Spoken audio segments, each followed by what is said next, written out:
یہ ارشاد فرمائیے کہ رسم بسم اللہ کب کرنی چاہیے اور اس کا طریقہ کیا ہے؟ رسم بسم اللہ یہ ایک اچھا کام ہے، ثواب کا کام ہے، کرنی چاہیے. ہمارے ہاں مسلمانوں میں ایک رواج ہے یہ. تو اس میں اعلیٰ حضرت رحمۃ اللہ علیہ نے جو بزرگوں سے فرمایا کہ 4 سال 4 ماہ 4 دن ہے نا، 4 سال 4 ماہ 4 دن کا بچہ ہو تو بسم اللہ پڑھانے کے کچھ واقعات ہیں، ٹھیک ہے نا. اچھا، اب اگر کوئی پہلے پڑھا دیتا ہے تب بھی اچھا ہے، گناہ تو نہیں ہے نا.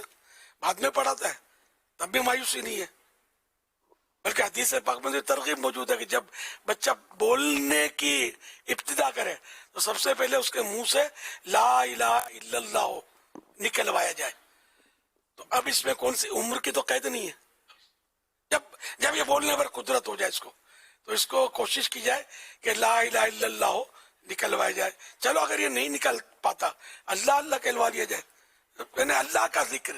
تو یوں 4 سال 4 ماہ 4 دن یہ بھی اگر بزرگوں کی پیروی میں بھلے بسم اللہ بول رہا ہے لیکن ایک تقریب منعقد کر لی جائے جس میں کوئی 5-15 اپنے گھر کے خاندان کے افراد جمع ہو جائیں، دوست احباب جمع ہو جائیں، میرے مرشد غوث پاک کی نیاز کر لے جائیں تو نیاز کر لیں خوشی میں، اور بسم اللہ کی کوئی اللہ کے نیک بندے کو بلا لیں، مسجد کے امام صاحب کو بلا لیں، پیر صاحب کو بلا لیں، وہ حضرت ہوں علامہ صاحب علیم صاحب ان کو بلا لیں.